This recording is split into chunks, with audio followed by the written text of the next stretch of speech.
E aí, tudo bem? Hoje a gente vai bater um papo com um dos grandes nomes da tradução de HQs. Ele bateu a marca de mais de 13 mil quadrinhos traduzidos. Já fui editor na época da Abril.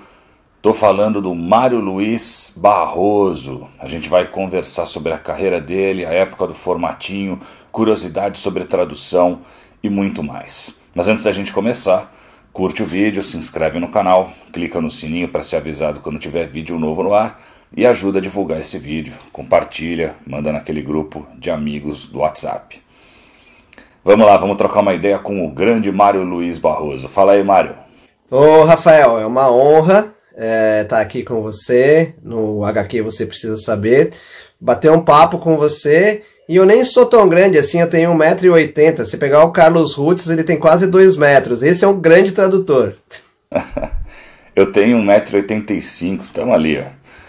Mário, quem cresceu lendo HQ nos anos 90, especialmente Marvel e DC, estava acostumado a ler o seu nome nos expedientes das revistas, seja como editor ou tradutor.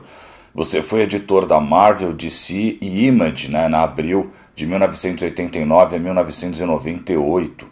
Como foi a sua chegada na Abril? Como surgiu a oportunidade? Você já curtia quadrinhos? O que você lia na época?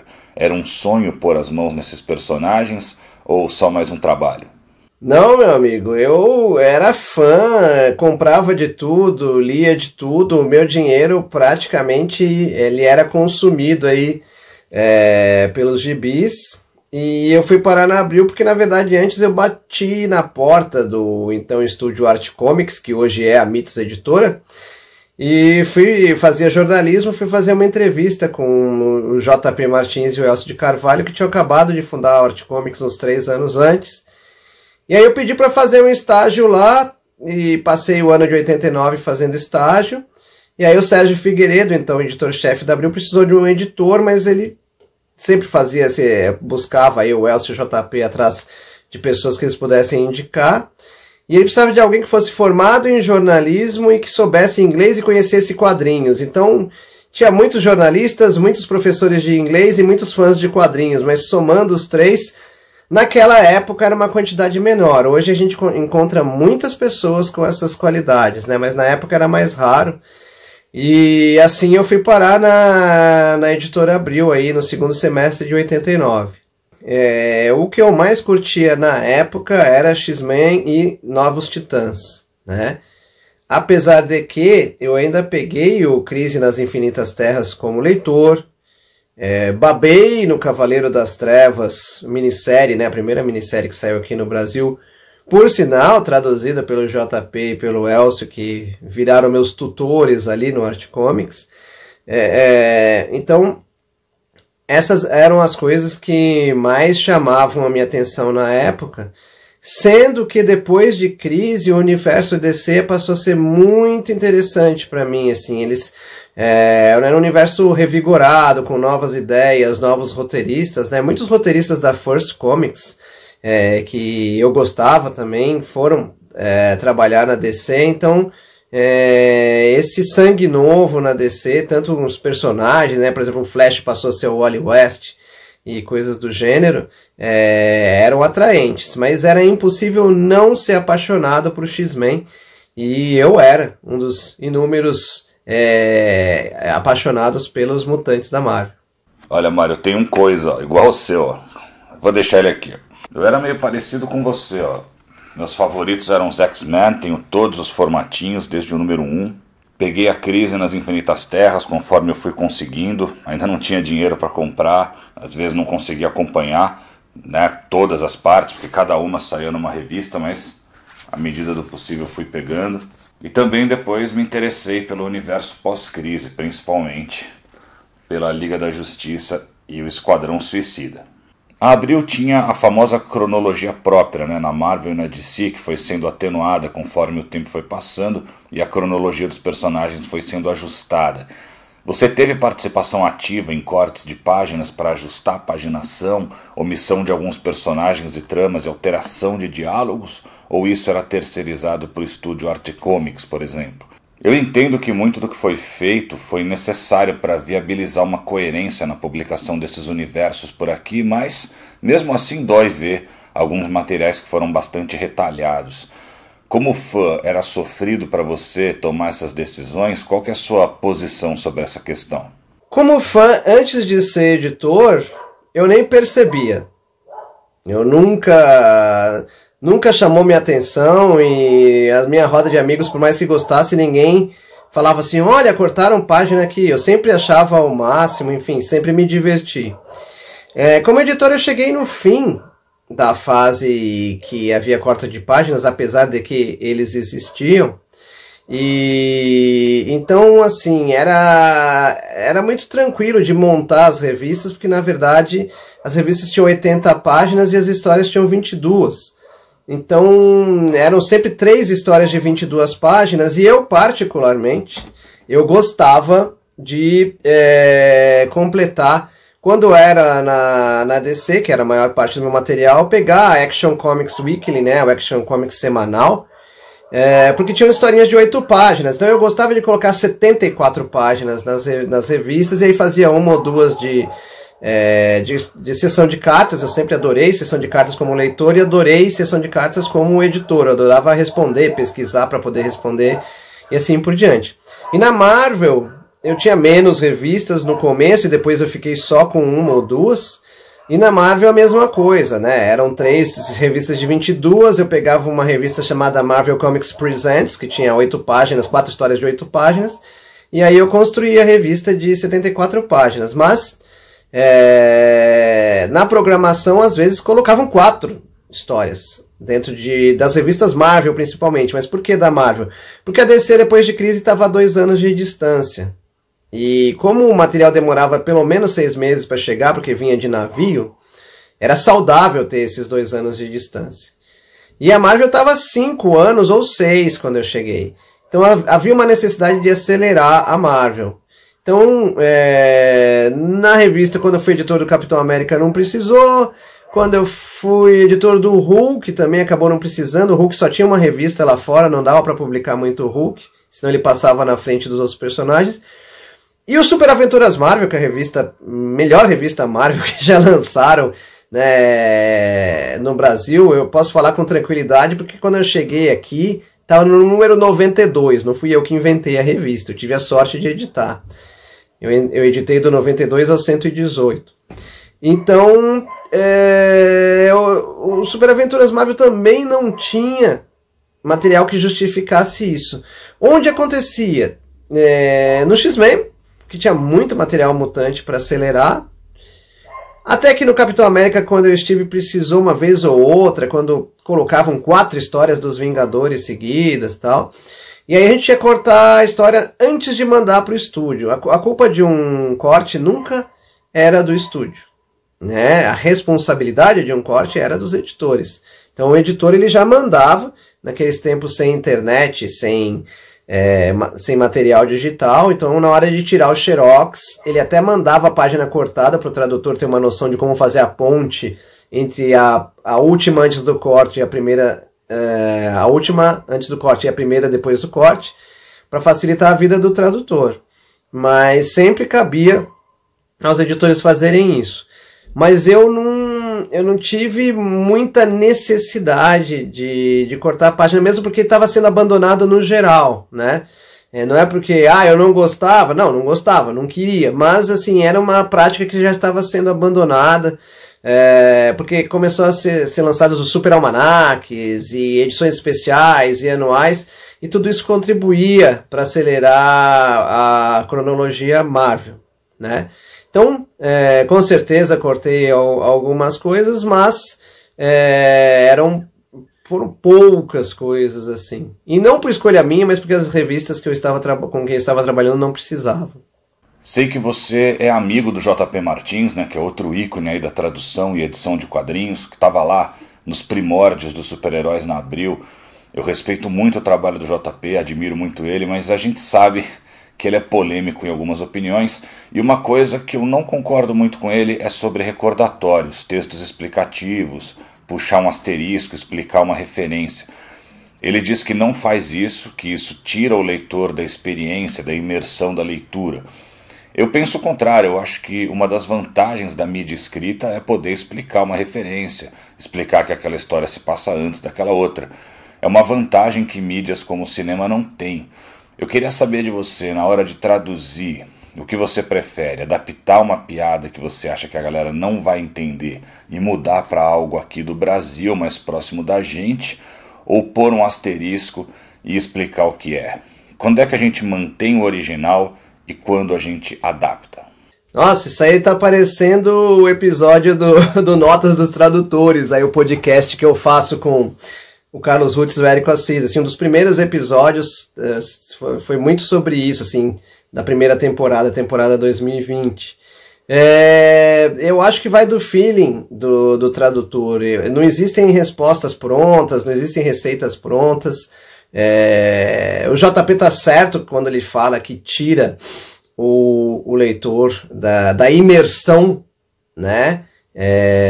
Da imersão na história, né? Então, conforme nós vamos lendo, nós vamos mergulhando e nós nos sentimos aí nas ruas de Nova York, ou dentro da Torre Titã, ou em Krakow, onde quer que seja.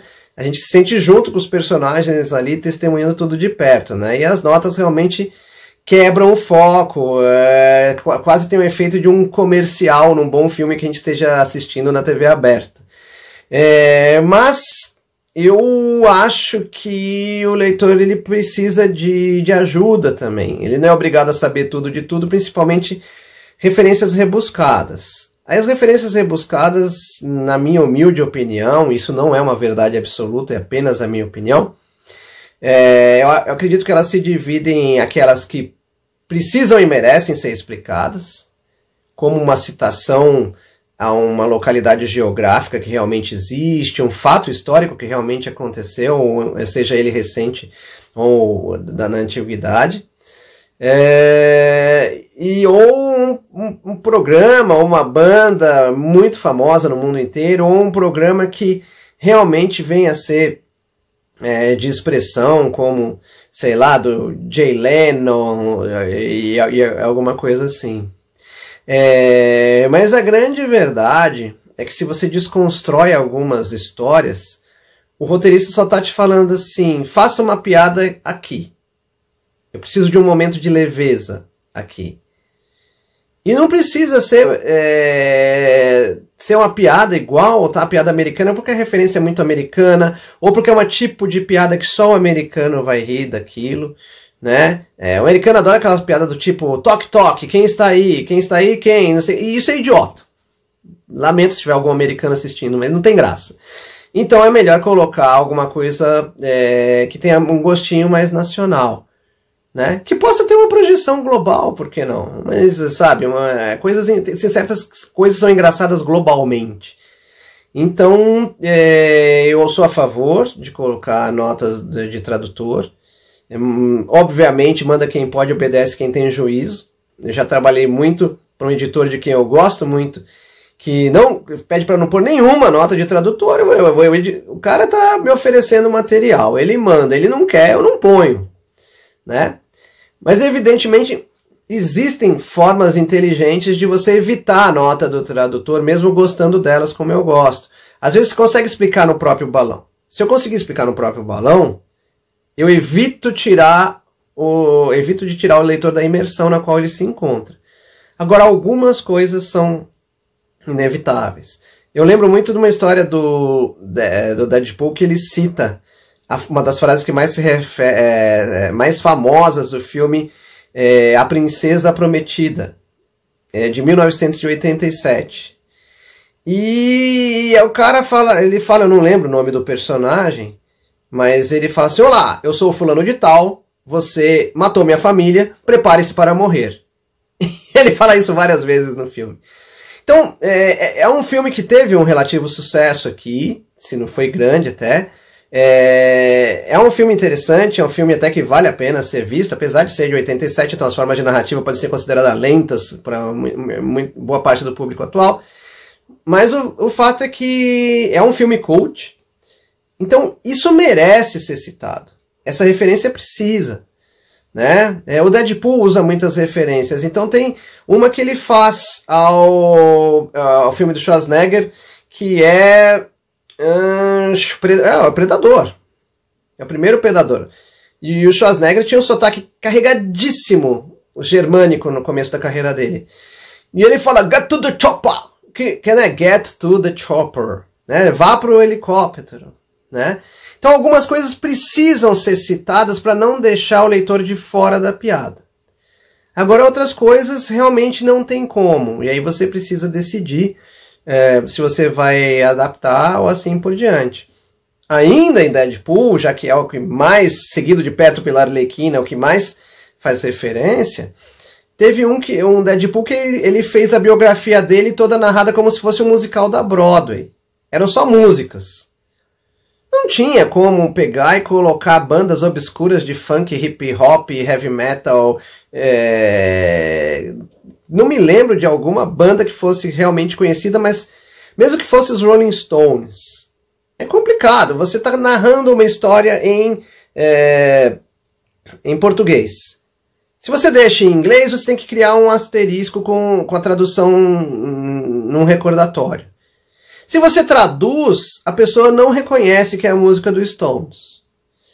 Então, com o sentimento do Rogério Saladino, que era o meu editor, foi o meu editor nessa época dessa revista, eu falei, olha, vou trocar tudo por banda brasileira, e aí vai ter axé, vai ter rock, vai ter funk, vai ter tudo.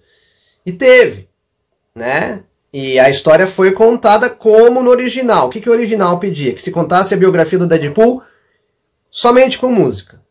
E foi o que eu fiz. E isso até, curiosamente, valeu uma entrevista na Folha de São Paulo, uma inesperada entrevista na Folha de São Paulo, porque uma das principais músicas que eu usei era da Anitta, e a Anitta estava estourando na época com o primeiro sucesso dela, então isso chamou a atenção do jornalista que acabou contatando ali a Mitos, Panini e assim por diante. Que aula, que aula. E uma das coisas que você falou colocou em xeque a minha forma de pensar, de sempre explicar a referência ao invés de mudar para algo aqui do Brasil, porque isso sim me tira da imersão, ver o personagem em Nova York fazendo piada com Anitta, sei lá. Mas ao mesmo tempo, se eu explicar a piada, eu perco aquele momento de humor, né? O cara lê a explicação, entende, mas não ri de forma espontânea. Então, acho que não tem certo e errado, é meio do feeling mesmo, como você falou. E como você disse, ali a intenção do roteirista era ter um momento de humor, né? E você falou do Deadpool, que é um exemplo extremo, né? Ele é cheio de referências, muita coisa que a gente não sabe, porque é bem particular dos Estados Unidos, e se você puxar recordatório para cada uma dessas referências, a página vai ficar muito carregada, né? Esses recordatórios acabam tampando a arte original. Até fazer um adendo, tem dois tradutores que eu respeito muito, gosto demais.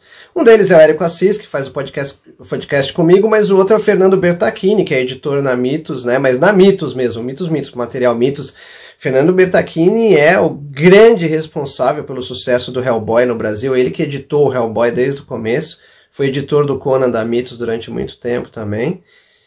E eles gostam, não que eu não goste, gostam de fazer um glossário no final. Eles fazem, todas as referências eles jogam no final, depois das histórias.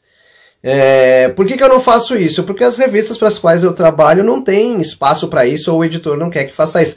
O Bertacchini era editor da revista, então ele traduzia e editava, então ele conseguia o espaço para as páginas de glossário da edição no final. E o Érico Assis, ele trabalha muito com um tipo de publicação que também permite, com editoras que permitem, que enxergam o valor desse glossário. Isso aí é uma tremenda saída também.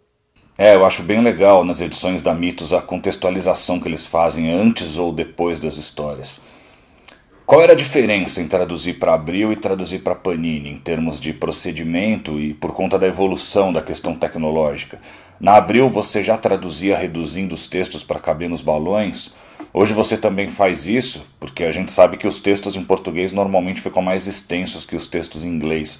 Ou você traduz como acha que tem que ser e depois outra pessoa faz essas adequações. O quanto o trabalho do editor costuma alterar o seu trabalho de tradução? Eu não sei se você tem alguns exemplos aí para ilustrar. É uma grande equipe, né? O tradutor, depois vem o copydesk, que na verdade é o adaptador, E aí tem o revisor, que vai atuar em mais de um momento, né, tanto na parte pré-letreiramento quanto pós-letreiramento, e o editor, que dá o tom final, né. O resultado final tem vários pais e mães, né, mas naquela época eu já traduzia reduzindo ao máximo, inclusive balões eram cortados, né. Alguns balões que eram considerados aí de encheção de linguiça, e alguns eram considerados encheção de linguiça e outros realmente eram encheção de linguiça. Em nome da redução para o formatinho, eles eram cortados balões inteiros, né?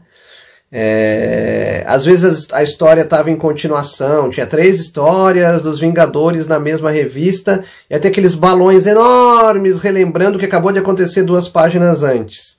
Então aquilo lá dançava, aquilo lá ia embora, porque o leitor não tá ali, né? A memória do leitor não é tão ruim assim que ele precise ser lembrado do que leu 2 páginas antes. Mas, enfim, era uma questão de espaço, então naquela época o texto era bem enxugado e assim por diante. Hoje em dia tem muito mais espaço, o balão pode ser aumentado digitalmente, pode ser reduzido digitalmente, pode ser anulado digitalmente. Existe uma preocupação menor em reduzir, mas também não dá para chegar e deixar o texto exatamente com 100% do que está dizendo original, porque muitas vezes ele ocupa o dobro do espaço. E aí você tem que pensar primeiro no leitor, tem que sempre pensar no leitor. Uma pessoa que pegou histórias em quadrinhos, ele não está a fim de ler um livro. Se ele quisesse ler um livro, ele leria um livro. E se o texto ocupar muito mais espaço que as imagens, vai deixando de ser histórias em quadrinhos, né? Você tem que pensar, então, primeiro no leitor. Que ele quer uma leitura que seja fluente, né? Que não seja sonolenta, mas ao mesmo tempo pensar nele também é não privá-lo de elementos importantes da mensagem original. Então eu considero ideal que traduzir por essência. Qual que é? A essência da mensagem tem que estar 100% ali. Aí o resto você vai compondo se couber. Outra pessoa na qual você tem que pensar é no letrista. Apesar de ser mais fácil, dependendo do que você fizer, acaba dando trabalho. Outra pessoa no qual o tradutor tem que pensar, depois do leitor e depois do letrista, ou até antes do letrista, mas enfim, tanto faz, é no editor. Porque tem que chegar um material mais pronto possível. Então cada um trabalha oferecendo a maior qualidade possível na sua etapa, né? Hoje é mais fácil porque tem mais espaço. Uma coisa é você traduzir para o formatinho, outra coisa é você traduzir para o formato americano. Então, recentemente, para Eagle Moss, eu e o Carlos Rutz traduzimos o Cavaleiro das Trevas do Frank Miller, né? O bom e velho Cavaleiro das Trevas, que até então só tinha sido belamente traduzido pelos meus gurus, o J.P. Martins e o Elcio de Carvalho. E quais foram os problemas que eles tiveram no momento de traduzir lá? Não tinha essa vantagem digital em 1987. Então eles foram severamente limitados pelo espaço, que tinha que ser respeitado fielmente, inclusive, porque como material de luxo, aí era pedido filme, não era recolorido. Todo quadrinho de formatinho ele era recolorido no Brasil. Já o material de luxo, não. Ele tinha que respeitar o filme. Para respeitar o filme, com o recurso da época, você tinha que ocupar o espaço exato do balão original. Então não cabia. Então eles fizeram um milagre com o que tinha na época, né? Mas recentemente a Eagle Moss entendeu que poderia ser oferecida uma versão com um volume de texto maior e mais próximo do original do Frank Miller.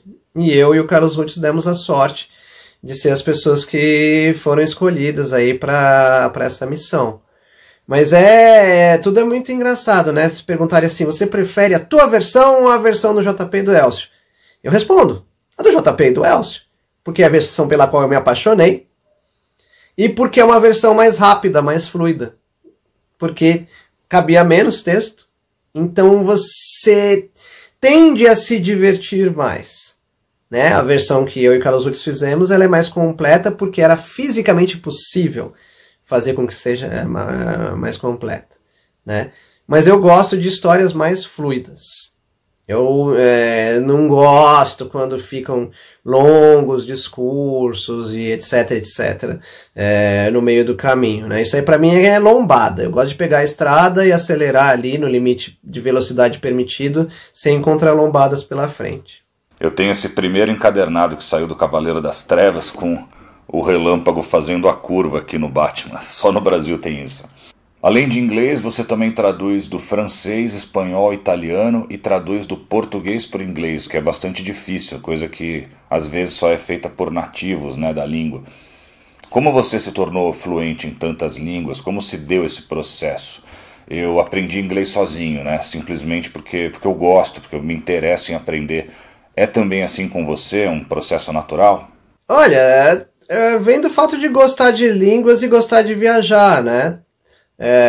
Nem sempre a gente consegue viajar para aquela língua que a gente estudou. Por exemplo, eu nunca fui para a Itália, mas eu acho que você consegue curtir melhor o país no qual você se encontra se você souber a língua nativa, né? É claro que dificilmente eu vou ter tempo hoje em dia de aprender japonês ou chinês, mas eu não vou deixar de viajar ao Japão ou à China por causa disso, ou à República Tcheca, por exemplo. Mas originariamente era isso, era gostar da língua, gostar de entender o original e assim por diante. Tudo é fruto de uma composição de muito estudo formal, muita leitura formal e informal em cada uma dessas línguas. E tudo bem, né? Nós temos o streaming hoje, mas muita TV a cabo assistindo obras na versão original delas, porque isso é muito interessante e te ajuda a aprender bastante. Então, somando essas composições, deu para fixar bastante a aprendizagem, né? Talvez eu tenha uma facilidade, mas por outro lado eu tive que ralar muito, né? Eu não quis apostar só na facilidade, não, né? Então, eu lembro, por exemplo, que o espanhol, além de estudar, tinha um canal, acho que não sei se mexicano ou espanhol, acho que mexicano, chamado Teleuno. E na época eu gostava de Barrados no Baile, Melrose e etc. E eu gostava de assistir Barrados no Baile e Melrose, e os episódios que eu já tinha visto em português ou em inglês, etc. Eu gostava de assistir dublado em espanhol, para ver como é que era a pegada da língua, né?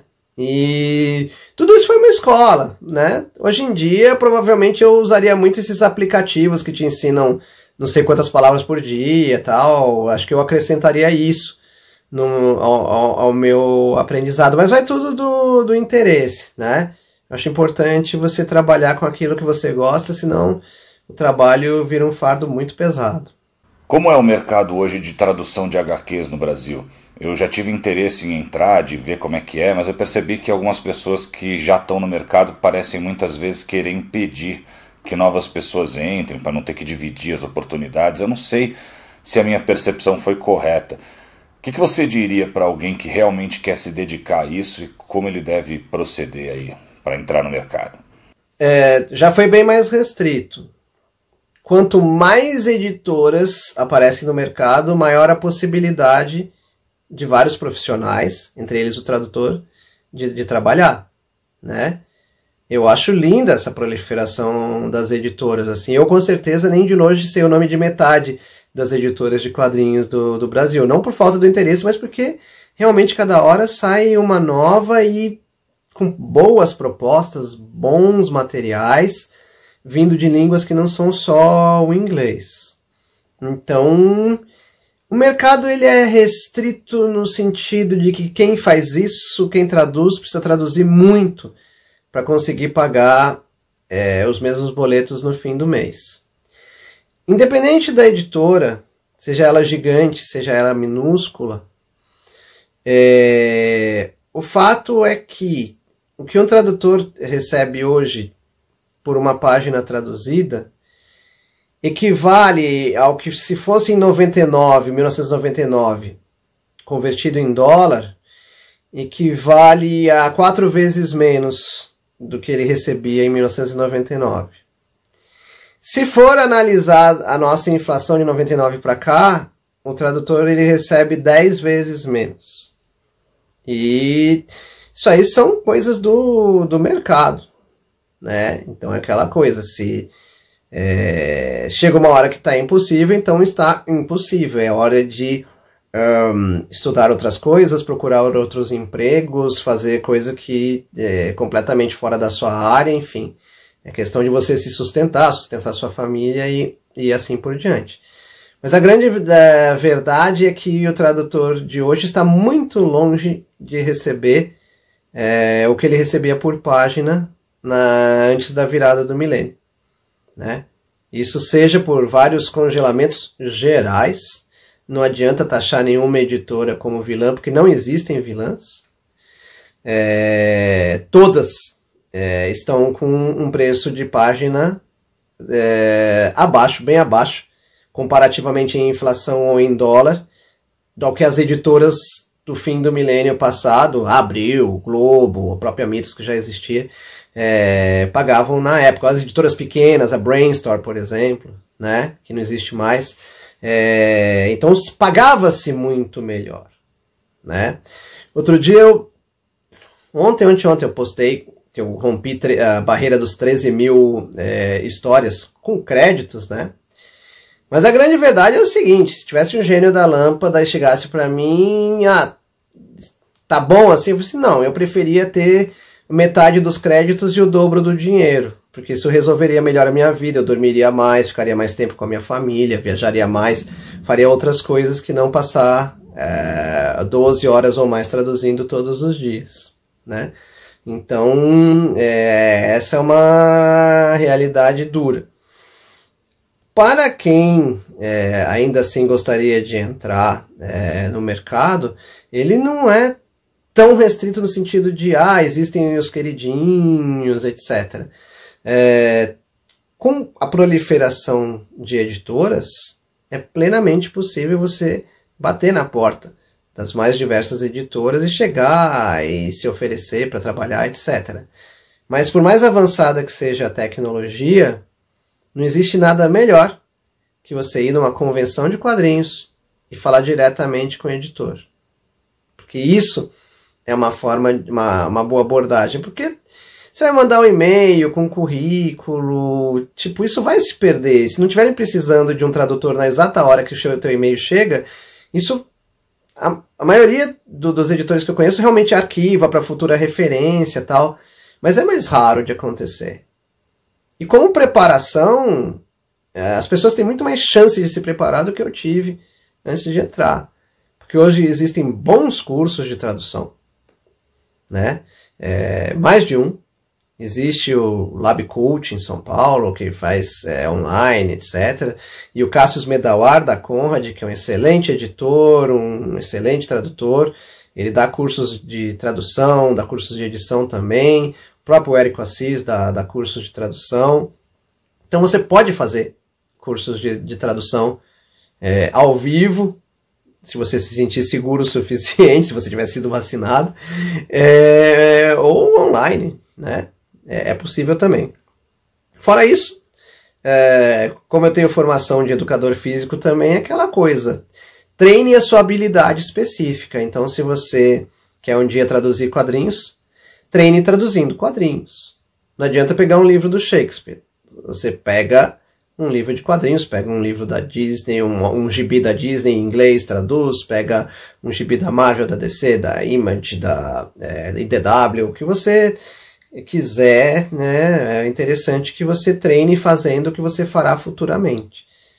E compare, né? Se você conseguir pegar uma obra, sei lá, eu traduzo o Homem-Aranha mensal. Se você conseguir, sei lá, pegar um Amazing Spider-Man 800, sem ter lido a edição nacional, que eu não sei qual Homem-Aranha mensal saiu o Amazing 800. Traduza o Amazing Spider-Man 800. Vai lá no Guia dos Quadrinhos, aonde saiu. Saiu no Homem-Aranha, sei lá, 29. E aí compara a tua tradução com a do tradutor, que pode ser eu, pode ser o Carlos Rutz, pode ser o Bertacchini, pode ser o Érico, pode ser o Pedro Bolsa, pode ser a Dandara Palankoff. Tem tanta gente boa traduzindo hoje em dia, né? A quantidade de pessoas preparadas para traduzir hoje é uma enormidade, assim, muito bem preparadas. Então você compara. E claro, aí é questão do bom senso. Às vezes a solução do tradutor é apenas diferente da sua, não quer dizer que a sua está errada. E você vai adquirindo uma bagagem aí sem sair de casa, trabalhando com um tipo de material que você gostaria de trabalhar em breve. Apesar dessa realidade dura aí que você acabou de mostrar, eu também gosto muito de traduzir e eu venho fazendo isso aqui no canal. Eu pego uma HQ clássica, faço a minha tradução e meio que dublo ela, eu faço uma dramatização com atores. Chama Assistindo HQ.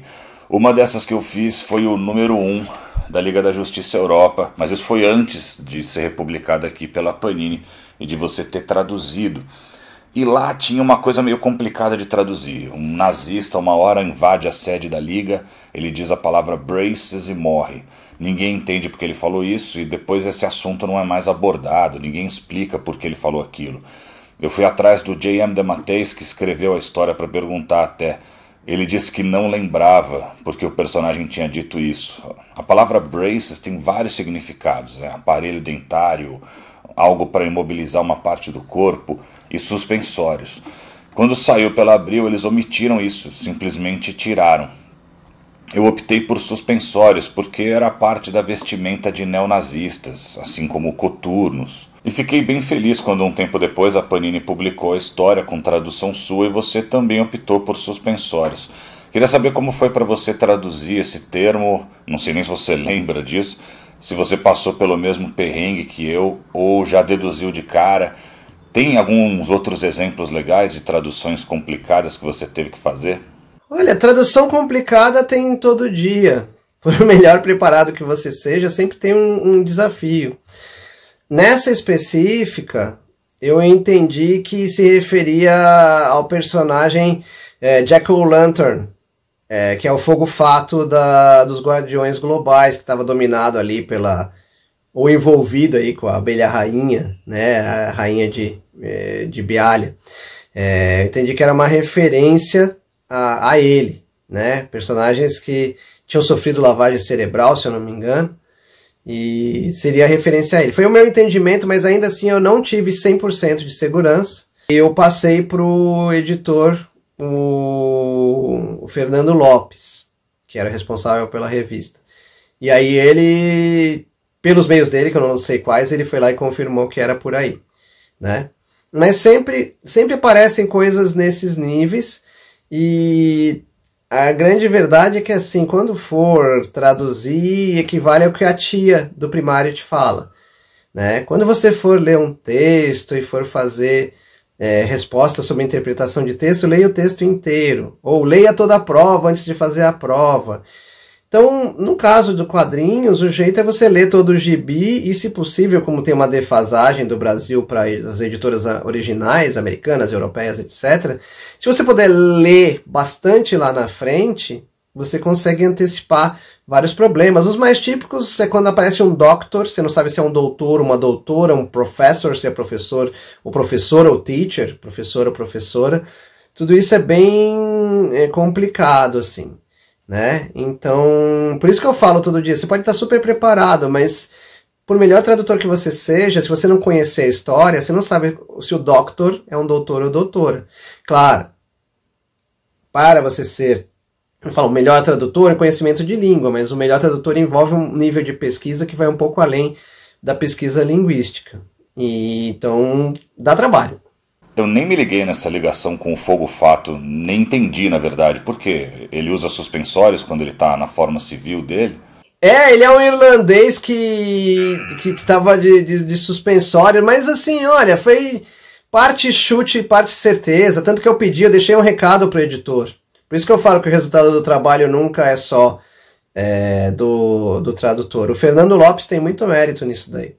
Bom, como aqui no canal nosso foco são HQs clássicas, queria saber de você quais são as suas sagas e arcos preferidos nos quadrinhos, o que você queria ver republicado e que ainda não saiu, e qual material clássico você gostaria de traduzir.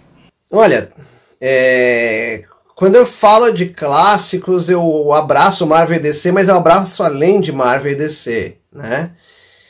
Então, eu adoraria, por exemplo, traduzir toda a sequência de Asterix, do francês. Adoraria, sou apaixonado por Asterix. adoraria traduzir tudo que foi feito de Gru do Sérgio Aragonés até hoje. Eu acho absolutamente fantástico. Aliás, os meus personagens preferidos são o Gru e o Asterix, né? Em terceiro lugar aí vem a Liga da fase do Giffen de Mateis e assim por diante, em termos de preferência, em termos de preferência pessoal. Eu realizei o meu sonho agora traduzindo a Liga que na época era feita pelo JP, né? Inclusive, por uma série de motivos aí, inclusive de atrasos meus na hora de entrega, eu parei de fazer essa sequência, que até está aparecendo aqui, essa amarelinha aqui, é a Lendas do Universo DC Liga da Justiça, essa lombada amarela aqui. Então eu traduzi até o 12, e aí como eu me atrapalhei nos prazos aí, muito merecidamente, eu precisava de uma punição e me puniram onde doía mais, né? Que é o material que eu mais gosto. Mas curiosamente, quando termina o 12, a última história do 12, tanto da Liga quanto da América quanto da Europa, é exatamente uma antes de onde eu comecei a traduzir a Liga nos anos 90. Então, eu completei ali a minha sequência toda de 60 números de Liga América e 36 números de Liga Europa. Então, isso aí realmente é um sonho. Um outro sonho que não deve se realizar, porque está muito bem traduzido, que é traduzir as duas historinhas do Dias de um Futuro Esquecido, do X-Men, que para mim, em termos de HQ séria, são as melhores histórias que já foram feitas. Assim, para mim, eu gosto mais de Dias de um Futuro Esquecido que Cavaleiros das Trevas, Watchmen, etc. Mas são duas histórias em 44 páginas, revista mensal. Faz mal. Eu gosto, é gibizinho. Eu adoro.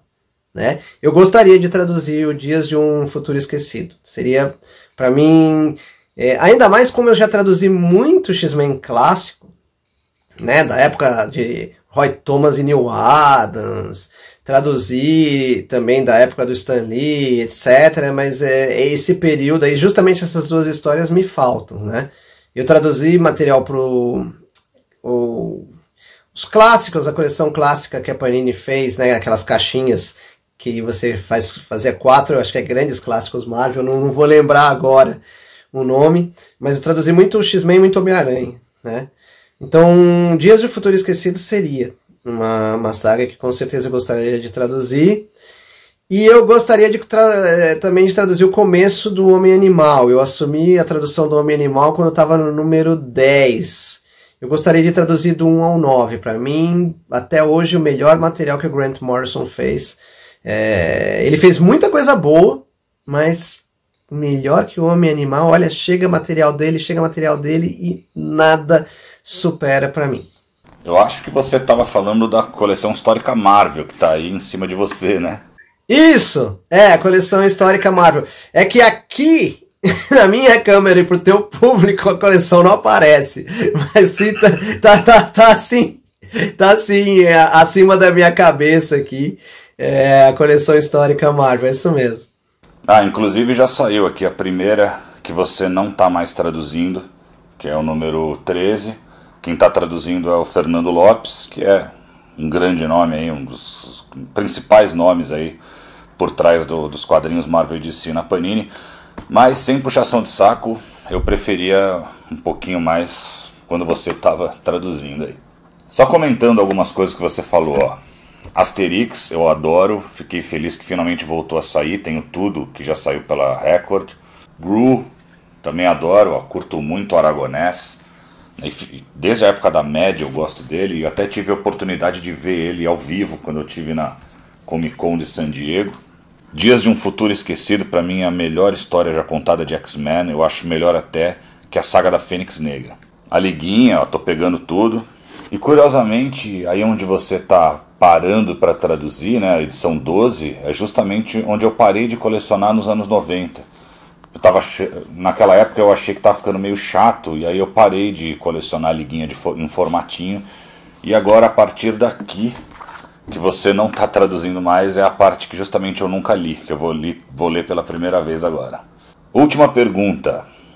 No que você vem trabalhando atualmente? Alguma informação privilegiada aí sobre futuros lançamentos de material clássico pela Panini?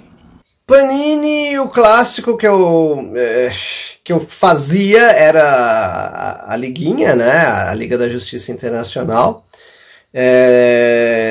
Clássico que tenham mandado na minha direção, realmente eu não sei, também que eu não vá fazer, eu realmente não sei. Mas eu traduzi para a editora do Levi o número 1 do Usagi Yojimbo, né? Foi fantástico poder traduzir o Usagi Yojimbo, um material maravilhoso. E é clássico, né? É fim dos anos 80, né?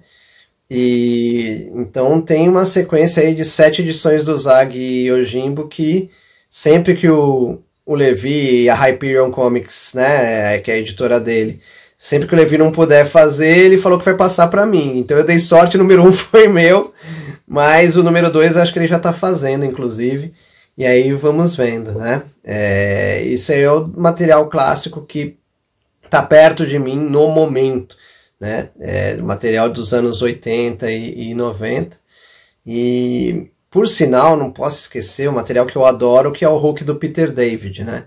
Independente de quem esteja desenhando, o Peter David escrevendo. Tem alguns roteiristas que, quando estão escrevendo, nossa, é difícil sair coisa ruim, né? O Peter David é um, o Mark Waid é outro, e vários outros roteiristas de renome nem sempre me agradam com a média que principalmente o Peter David e o Mark Waid me agradam.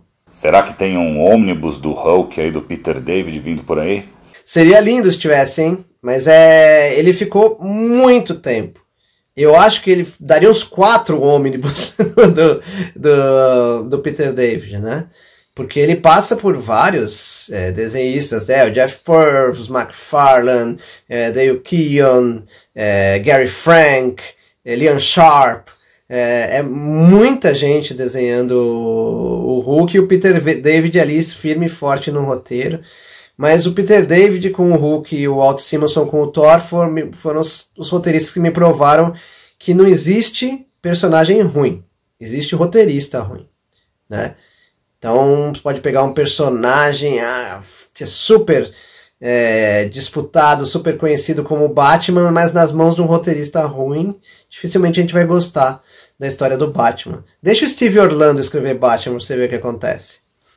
E mesmo os X-Men e o Demolidor eram personagens que não tinham dado muito certo, né? Até certos artistas colocarem as mãos neles.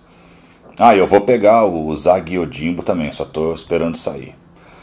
Mário, muito obrigado, foi um dos papos mais legais que eu já tive aqui, principalmente porque eu sou um produtor de conteúdo, então meu interesse com o canal é disseminar informação, e esse papo nosso aqui foi muito rico, valeu mesmo. Eu que agradeço a oportunidade, Rafael, e deixar claro aqui, até para os seus ouvintes, do quanto que você batalha pelo teu espaço, nas tuas pesquisas e pelos teus entrevistados. Eu estou devendo essa entrevista para o Rafael desde maio, nós estamos gravando em novembro. Isso quer dizer que meio ano que eu estou em débito com o Rafael, e agora finalmente eu posso riscar uma dívida a menos. Mas para mim combinado é combinado, o compromisso tem que ser cumprido, e é uma alegria muito grande estar aqui no canal. Para mim é uma ótima oportunidade, e contar um pouquinho, né, não só do que eu fiz, mas das coisas que eu gosto e que eu não gosto, porque às vezes as pessoas acham que a gente é indiferente. Galera, para trabalhar com quadrinhos não dá para ser indiferente. Quer dizer, dá para ser, mas você ficar muito tempo trabalhando com quadrinhos, eu tô há 32 anos, só gostando bastante, né? Então, é isso. Eu agradeço a oportunidade e espero encontrar, né, com o Rafael em convenções, né? E com todo mundo que estiver assistindo aí, quiser bater um papo. Obrigadão, Mário. Com certeza a gente se encontra nas convenções que, graças a Chrome, estão voltando a ser presenciais aí em 2022. Espero, né? Por hoje é só. Nas próximas semanas, semana que vem, rivais Hulk. Quando o Gigante Esmeralda enfrentou seus principais inimigos pela primeira vez na sua revista solo. Depois a HQ que eu lia e o filme que eu vi, Homem-Aranha Sem Volta Pra Casa. Aí a gente vai dar uma paradinha para Natal e Ano Novo, mas no comecinho de 2022 já rola a HQ que eu lia e o filme que eu vi, Gavião Arqueiro, e o prêmio Os Melhores e Piores de 2021 aqui do canal. Dessa vez a gente vai fazer em janeiro, porque tem série como essa do Gavião que vai acabar no fim do ano só, e pode ser que entre aqui na votação. No começo do ano eu disponibilizo as categorias e os indicados para vocês votarem. Até lá!